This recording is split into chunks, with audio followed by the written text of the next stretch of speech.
Hi, and welcome to a Minnesota Banking Minute. My name's Jay Tamarino with the Minnesota Bankers Association. And today our special guest is Tim Dively. So from CliftonLarsenAllen. Tim, we've been talking quite a bit about not necessarily data analytics, but more collecting data that the bank already has and they're not maybe utilizing to their own benefit. But how does a bank even start this process?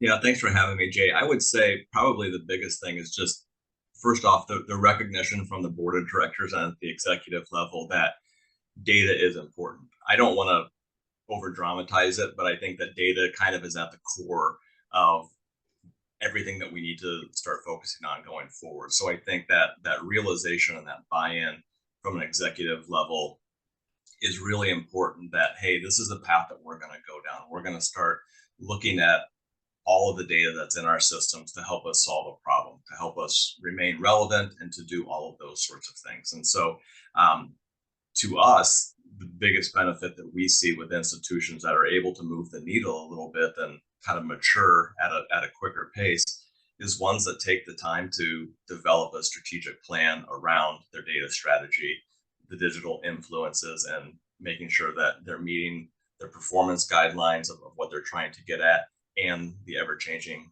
customer experience and behaviors changes that we've seen in the industry. Kind of what I've seen and how I kind of equate it. I've seen lots of banks start to go down that dashboard.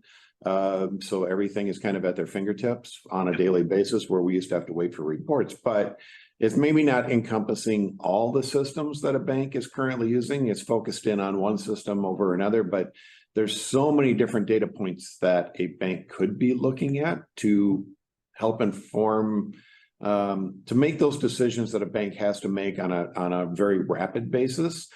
So do you have any suggestions on which direction a bank should be looking at? Do you start small? Do you start with one system and start building out from there? Or do you go, okay, this is all my data, this has relevant information, this is what we need to be looking at?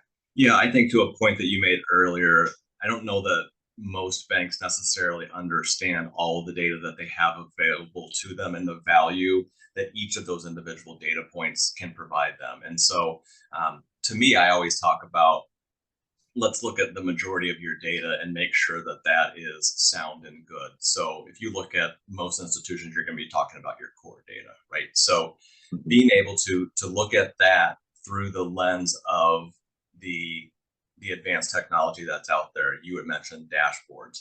I think that if you can show your employees the benefit of representing that same data in a different presentation, so from a Excel report or a PDF report to a dashboard where they can actually drill down and look at their branch specific information, officer specific information, to understand those things, that's going to be more real time for them. They're going to be able to identify opportunities and issues that are there, and to be able to turn around and address those issues before they get too bad. So I think getting a comfort level with your staff of, hey, here's the value with it, and then you start expanding out. I'm not a super big fan of saying you've got your core system and these 5 ancillary systems that are out there.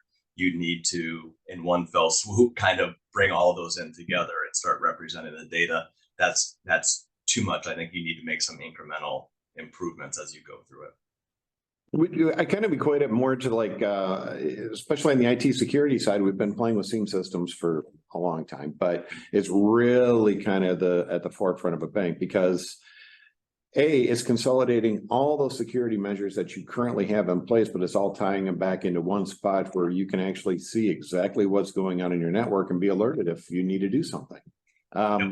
This really kind of works the same way. So, but you're looking at it from a customer data point of view, coming back in going, hey, we need to make a decision on this. We need to offer this product now. We have this many customers that could be leaving us, or they potentially have left us for this other product.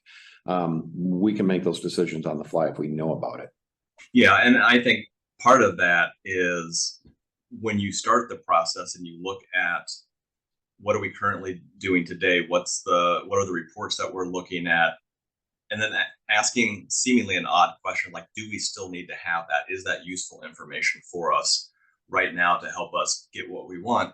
And then kind of having a blue sky meeting and say, what would you love to know about our customers that you don't feel that you have right now? Because what we find when we go through that discovery process is that reach isn't too much, right? To be able to understand what channel is Jay prefers to do his check deposits or move money, in all likelihood, you can get that. You just haven't included it. So making sure that you're solving for those sorts of problems, I think, is good.